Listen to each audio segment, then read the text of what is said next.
Star ಹೋಟೆಲ್ಗಳು ನಿಜಕ್ಕೂ ಗ್ರಾಹಕರ ಜೇಬಿಗೆ ಕತ್ತರಿ ಹಾಕೋದಲ್ಲ, ಅಲ್ಲಿಗೆ ಬರೋ ಗ್ರಾಹಕರ ಜೀವವನ್ನೇ ಹಾಳು ಮಾಡ್ತಿವೆ ಅನ್ನೋದು ತಡವಾಗಿ ಬೆಳಕಿಗೆ ಬಂದಿದೆ. FSSAI ಅಧಿಕಾರಿಗಳು ನಡೆಸಿದ ದಾಳಿಯಲ್ಲಿ ತಿನ್ನೋಕೆ ಯೋಗ್ಯನೇ ಇಲ್ಲದ 1000 ಕೆಜಿ ಮಾಂಸ, ಕೊಳೆತಿರೋ ತರಕಾರಿ, ಫಂಗಸ್ ಬಂದಿರೋ ತರಕಾರಿಯನ್ನ ಪತ್ತೆ ಹಚ್ಚಿದ್ದಾರೆ. ಹೀಗಾಗಿ ದುಬಾರಿ ಚಾರ್ಜ್ ಮಾಡೋ ಹೋಟೆಲ್ಗಳಿಗೆ ಅಂತಾನೆ ಹೊಸ ಗೈಡ್ಲೈನ್ಸ್ ಬಿಡುಗಡೆ ಮಾಡಿದೆ.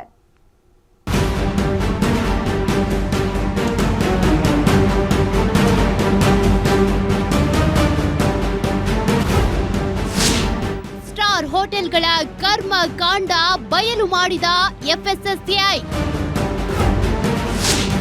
3 ದಿನ ದಾಳಿಯಲ್ಲಿ 2 ಹೋಟೆಲ್ಗಳಿಗೆ ಬೀಗ ಜಡಿದ ಅಧಿಕಾರಿಗಳು. ಗ್ರಾಹಕರ ಹಿತದೃಷ್ಟಿಯಿಂದ ಹೊಸ ಮಾರ್ಗಸೂಚಿ ಬಿಡುಗಡೆ. ಪ್ರತಿದಿನ ಪಬ್, ರೆಸ್ಟೋರೆಂಟ್, ದೊಡ್ಡ ಹೋಟೆಲ್ಗಳು ಅಂದ್ರೆ 3 ಸ್ಟಾರ್ 5 ಸ್ಟಾರ್ ಹೋಟೆಲ್ಗೆ ಹೋಗ್ತೀವಿ. ಅಲ್ಲಿ ಹೊಟ್ಟೆ ತುಂಬಾ ತಿಂದು ಅವರು ಕೇಳಿದಷ್ಟು ದುಬಾರಿ ಹಣವನ್ನು ಕೊಟ್ಟು ಬರ್ತೀವಿ. ಅಷ್ಟೇ ಅಲ್ಲದೆ ಮನಸ್ಸಿಗೆ ಖುಷಿಯಾಗುವಷ್ಟು ಟಿಪ್ಸ್ ಕೂಡ ಕೊಡ್ತೀವಿ. ಆದ್ರೆ ಹೀಗೆ ಗ್ರಾಹಕರಿಂದ ದುಬಾರಿ ಹಣ ವಸೂಲಿ ಮಾಡೋ ಪ್ರತಿಷ್ಠಿತ ಹೋಟೆಲ್ಗಳು ಸದ್ದಿಲ್ಲದೆ ಅವರ ಹೊಟ್ಟೆಗೆ ವಿಷವನ್ನ ಉಣ್ಣಿಸುತ್ತಿದ್ದಾರೆ.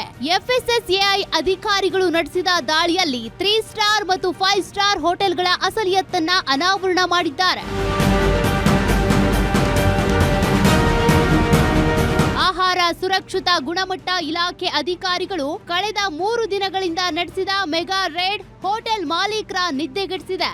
ದಾಳಿ ವೇಳೆ ಬರೋಬ್ಬರಿ 1 ವರ್ಷ ಹಳೆಯ ಕೊಳೆತ ಮಾಂಸ, ಫಂಗಸ್ ಹಿಡಿದ ತರಕಾರಿಗಳನ್ನು ಗ್ರಾಹಕರಿಗೆ ಉಣಬಡಿಸಲಾಗ್ತಿತ್ತು. 640 ಕೆಜಿಯ ಕೊಳೆತ ಚಿಕನ್, 276 ಕೆಜಿ ಫಂಗಸ್ ಹಿಡಿದ ತರಕಾರಿ, 45 ಲೀಟರ್ ಅವಧಿ ಮೀರಿದ ಹಾಲು, 79 ಕೆಜಿ ಅವಧಿ ಮೀರಿದ ಧಾನ್ಯ, ಬೇಕರಿ ಉತ್ಪನ್ನಗಳು ಹಾಗೂ 49 ಲೀಟರ್ ಮರುಬಳಕೆ ಮಾಡಿದ ಅಡುಗೆ ಎಣ್ಣೆಯನ್ನ ವಶಕ್ಕೆ ಪಡೆದಿದ್ದಾರೆ. ಸುಮಾರು 60 ಕಡೆ ದಾಳಿಯಲ್ಲಿ ವಿಷದ ರೂಪದಲ್ಲಿರೋ ಆಹಾರ ಪದಾರ್ಥಗಳು ಕಂಡು ಬಂದಿದ್ದು, UB ಸಿಟಿಯ ಸ್ಕೈ ಹೋಟೆಲ್, ಬ್ರಿಗೇಡ್ ರಸ್ತೆಯ ಹೋಟೆಲ್ಗೆ ಬೀಗ ಜಡಿದಿದ್ದಾರೆ. ಇನ್ನು ಫಾಸ್ಟ್ ಫುಡ್ ನೀಡುವ ಮೆಕ್ಡೊನಾಲ್ಡ್ ನಲ್ಲೂ ಕೂಡ ಅಡುಗೆ ಎಣ್ಣೆ ಶುದ್ಧೀಕರಿಸೋಕೆ ಮೆಗ್ನೀಷಿಯಂ ಸಲ್ಫೈಟ್ ಬಳಕೆ ಮಾಡ್ತಿರೋದು ಬೆಳಕಿಗೆ ಬಂದಿದೆ. ಈ ಹಿನ್ನೆಲೆ ನೋಟಿಸ್ ಜಾರಿ ಮಾಡಲಾಗಿದೆ. ಇನ್ಮುಂದೆ ಇಂಥ ಸಮಸ್ಯೆ ಆಗದಂತೆ ತಡೆಯೋಕೆ ಹೊಸ ಮಾರ್ಗಸೂಚಿ ಬಿಡುಗಡೆ ಮಾಡಿದ್ದಾರೆ.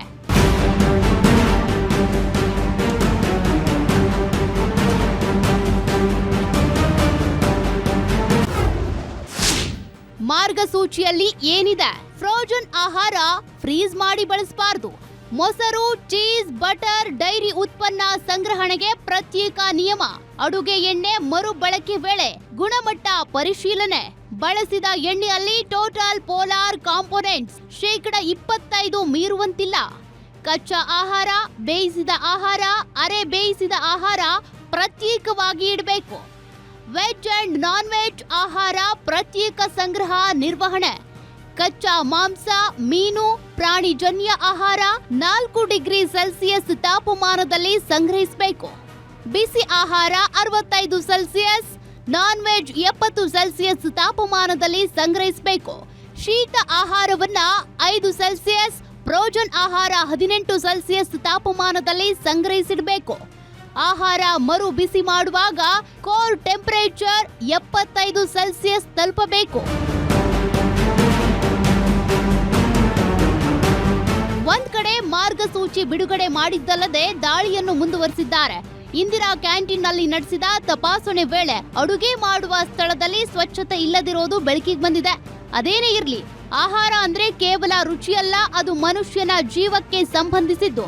ಬಣ್ಣದ ಲೈಟಿಂಗ್ಸ್, ಐಷಾರಾಮಿ ಸೌಲಭ್ಯಗಳನ್ನ ತೋರಿಸಿ ಗ್ರಾಹಕರಿಂದ ಜೇಬು ಖಾಲಿ ಮಾಡಿಸುವ ಸ್ಟಾರ್ ಹೋಟೆಲ್ಗಳು ಜನರ ಆರೋಗ್ಯದ ಜೊತೆ ಚೆಲ್ಲಾಟ ಆಡ್ತಿರೋದು ನಿಜಕ್ಕೂ ಅಪರಾಧ. FSSAI ನೀಡಿದ ಹೊಸ ಮಾರ್ಗಸೂಚಿ ಕೇವಲ ಕಾಗದಕ್ಕಷ್ಟೇ ಸೀಮಿತವಾಗದೆ ತಕ್ಷಣದಲ್ಲೇ ಜಾರಿಯಾಗಬೇಕು ಅನ್ನೋದು ಸಾರ್ವಜನಿಕರ ಆಗ್ರಹ. Ullas Kirvase, guarantee news, Bengaluru.